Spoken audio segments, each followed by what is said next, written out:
जी, अस्सलाम वालेकुम स्टूडेंट्स। मैं हूं Safdar Hussain, lecturer chemistry from Punjab inter college of sciences Vijayawada. आज हम डिस्कस करते हैं नेक्स्ट न्यूमेरिकल्स जो कि हमारी सीरीज़ में आ रहे हैं। हमने फर्स्ट 17 न्यूमेरिकल जो है वो डिस्कस कर लिए। अब हम 18 न्यूमेरिकल की जानिब बढ़ते हैं, फर्स्ट ईयर केमिस्ट्री के पहले चैप्टर के। तो इसमें हमें गिवन जो डाटा है उसमें हमें बताया गया है कि हमारे पास एक मेटल है जो कि एम में रिएक्ट करती है वो सल्फ़र के साथ, और एक कंपाउंड बनता है जिसका मॉलिक्यूलर फार्मूला जो है वो हमारे पास है M2S3। अब हमें जो गिवन अमाउंट है वो है 3.12 ग्राम मेटल है जो कि एम रिएक्ट कर रही थी एग्जैक्टली 2.88 ग्राम सल्फ़र के साथ। और हमने फाइंड आउट करना है कि ये मेटल कौन सी है एम, और कंपाउंड जो बन रहा है M2O3 ये कौन सा है। तो फर्स्ट आप देखें कि गिवन डाटा में हमें जो है मैस ऑफ मेटल दिया हुआ है और मैस ऑफ सल्फर दिया हुआ है। हमने फाइंड किया करना है, name of metal find out करना है और नेम ऑफ कंपाउंड जो कि बनेगा वो भी हमने फाइंड आउट करना है। तो हम सोल्यूशन की जानिब जाते हैं। तो सबसे पहले तो हमें इक्वेशन को लिखना होगा कि ये जो M2O3S3 है इसको बनाने के लिए हम कहते हैं मेटल है M, उसने रिएक्ट किया होगा सल्फ़र के साथ और बनी है हमारे पास प्रोडक्ट जो बनी है वो है M2S3। तो इसके लिए यकीनन 2 मोल्स मेटल के होंगे और 3 मोल्स सल्फ़र के जो थे वो यूटिलाइज हुए होंगे। तो अब ये जो हमारे पास इक्वेशन आई है, हम यहाँ से number of moles of sulphur जो है वो कैलकुलेट करते हैं, जो कि एग्जैक्टली जब 2.88 ग्राम यूज़ होगी सल्फ़र तो तब कितने मोल्स ऑफ सल्फ़र होंगे। तो हम नंबर ऑफ मोल्स कैलकुलेट कर सकते हैं सल्फ़र के। तो वो कैसे करेंगे कि नंबर ऑफ मोल्स जो हैं हमारे पास बराबर होते हैं नंबर ऑफ मोल्स, ये गिवन मैस जो हमें दिया गया हो उसको डिवाइड करते हैं हम मोलर मैस पर। तो हमें सल्फ़र के क्योंकि 2.88 ग्राम्स गिवन मैस है, इसको 32 जो है सल्फ़र का मोलर मैस है, इस पर जब हम डिवाइड करते हैं तो हमारे पास जो आंसर आता है वो है हमारे पास 0.09 मोल्स। ये 0.09 मोल्स सल्फ़र के होंगे जो कि रिएक्ट करेंगे। अब हम देख लेते हैं बैलेंस इक्वेशन से कि कैसे इसको कैलकुलेट करना है। तो इसके लिए हम जाते हैं बैलेंस इक्वेशन की जानिब। तो यहाँ पर हम कंपेयर करेंगे मोल्स ऑफ सल्फ़र को मोल्स ऑफ मेटल के साथ। एक तरफ हम मोल्स ऑफ सल्फ़र ले लेते हैं, एक तरफ मोल्स ऑफ मेटल ले लेते हैं। ये सल्फ़र है, इधर मेटल है, इनको हम कंपेयर करते हैं। तो जो हमारे पास ये इक्वेशन थी, इक्वेशन से हमारे पास क्लियर आ रहा है कि हम जब 2 मोल्स मेटल के यूज़ होंगे तो 3 मोल्स सल्फ़र के होंगे। तो हम लिखेंगे कि अगर सल्फ़र के हमारे पास इधर 3 मोल्स यूज़ होते हैं तो मेटल के 2 मोल्स हैं। अगर हम कहें इसका 1 मोल यूज़ हुआ है तो इसके हमारे पास जो मोल्स यूज़ होंगे वो हो जाएंगे 2/3 मोल्स। और अगर हम इसके जो है वो टोटल 0.09 मोल यूज़ करते हैं जो कि अभी एग्जैक्टली यूज़ हुए थे, तो हमें ये जो 2/3 है इसको मल्टीप्लाई करना होगा 0.09 के साथ। तो इससे हमारे पास जो मेटल के नंबर ऑफ मोल्स आते हैं, यानी कि number of moles of metal जो होंगे, number of moles of metal M जो है वो किसके बराबर आ गए। इसको जब हम सॉल्व करते हैं तो ये हमारे पास आंसर आता है 0.06 मोल्स। तो इतने मोल्स हैं हमारे पास मेटल के। और हमें जो गिवन अमाउंट थी मेटल की, गिवन मैस जो है वो हमें बताया गया है 3.12 ग्राम्स जो है वो मेटल के यूज़ हुए हैं। तो यहाँ से हम एक हमारे पास एक फार्मूला है कि नंबर ऑफ मोल्स बराबर होते हैं, नंबर ऑफ मोल्स बराबर होते हैं mass of substance over molar mass, mass of substance over molar mass. तो हाँ, यह एटॉमिक मैस जो होगा, एटॉमिक मैस बेसिकली ज़्यादा बेहतर जो है ना वो टर्म यूज़ होती है एटॉमिक मैस, एटॉमिक मैस। तो हम इसको एटॉमिक मैस को जब कैलकुलेट करना चाहते हैं तो नंबर ऑफ मोल्स हमारे पास गिवन हैं वो हैं कितने, ये 0.06 मोल्स, 0.06, और मैस ऑफ सब्सटेंस जो है वो है 3.12 ग्राम, और एटॉमिक मैस जो है वो हमने कैलकुलेट करना है। तो एटॉमिक मैस हमारे पास बराबर आ जाएगा 3.12 ओवर 0.06। जब हम इसको सॉल्व करते हैं तो हमारे पास जो आंसर आता है वो है 52 ग्राम पर मोल, 52 ग्राम पर मोल। तो ये जो 52 ग्राम पर मोल जो एटॉमिक मास है ये हमारे पास पीरियोडिक टेबल में मौजूद है एलिमेंट जिसका नाम है क्रोमियम। तो हम कहेंगे कि जो गिवन मेटल थी वो हमारे पास मेटल जो है वो M वो थी हमारे पास क्रोमियम, और जो हमारे पास फार्मूला बने हैं वो है हमारे पास Cr2S3 जो कि क्रोमियम सल्फाइड इसका नाम है हमारे पास, क्रोमियम सल्फाइड।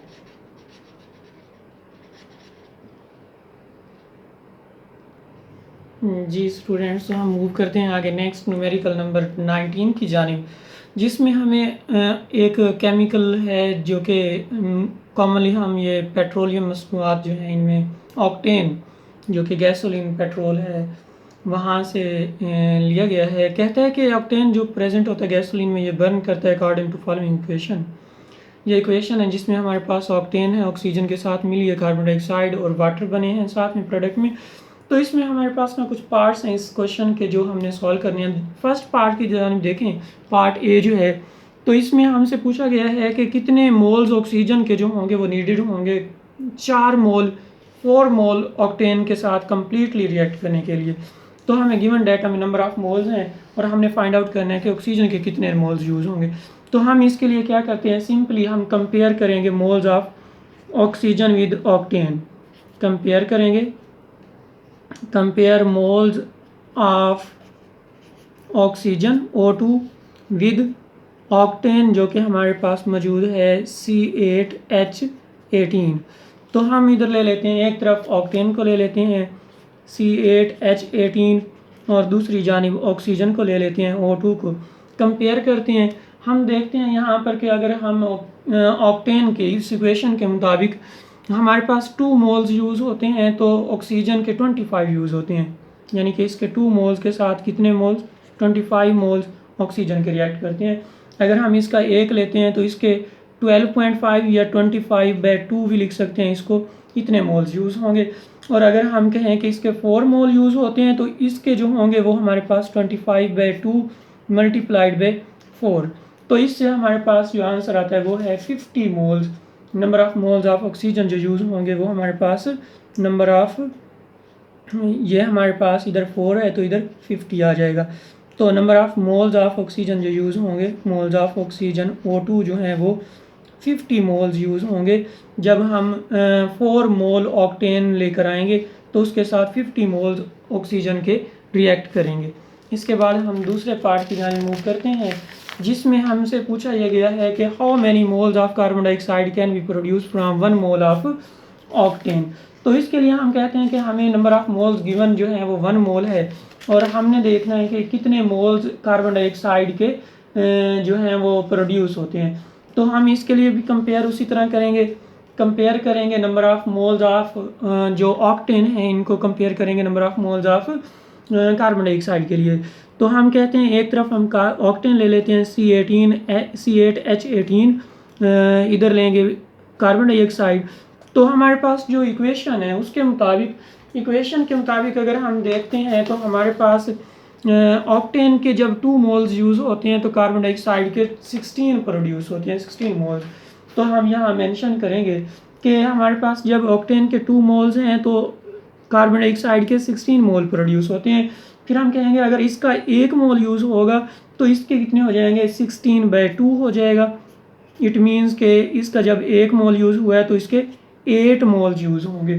तो हम कहेंगे कि number of moles of carbon dioxide जो यूज़ होंगे प्रोड्यूस होंगे, नंबर ऑफ कार्बन डाइऑक्साइड जो प्रोड्यूस होंगे, number of moles carbon dioxide के जो होंगे वो 8 मोल होंगे जो कि प्रोड्यूस होंगे।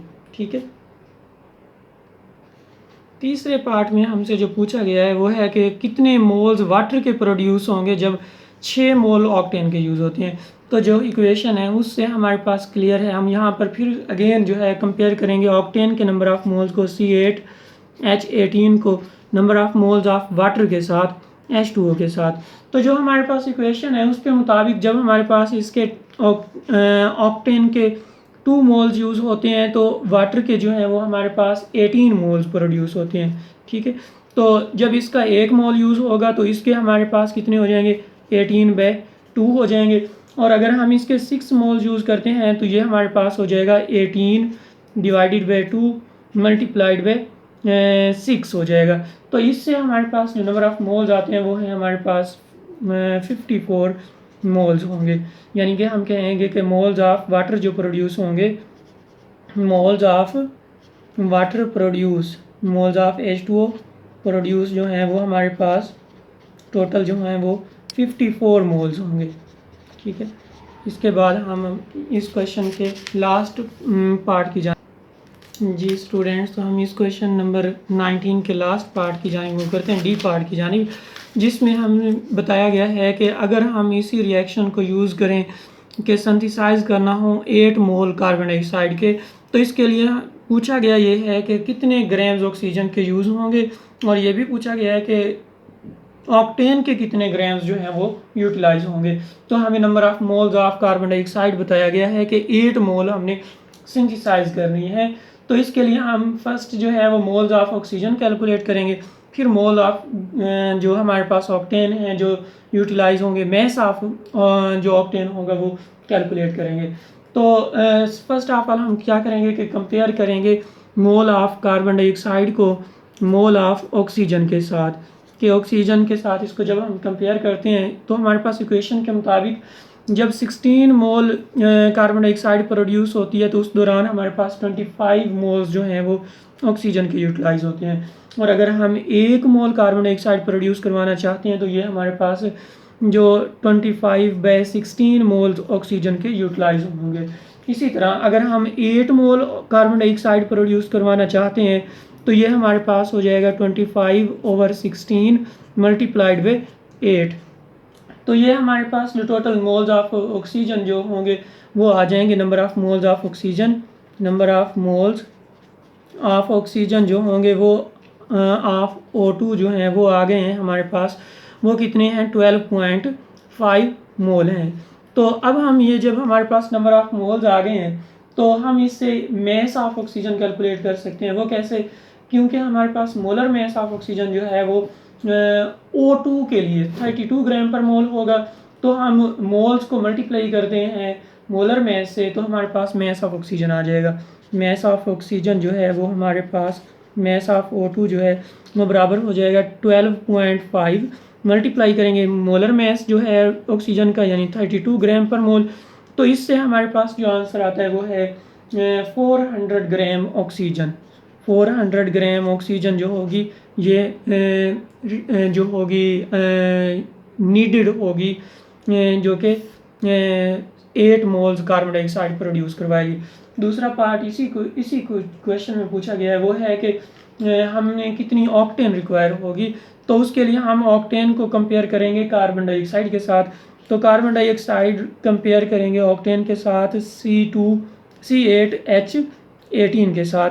तो हम कहते हैं कार्बन डाइऑक्साइड के जब 16 मोल्स प्रोड्यूस होते हैं तो ऑक्टेन के जो हैं वो 2 मोल्स यूज़ होते हैं।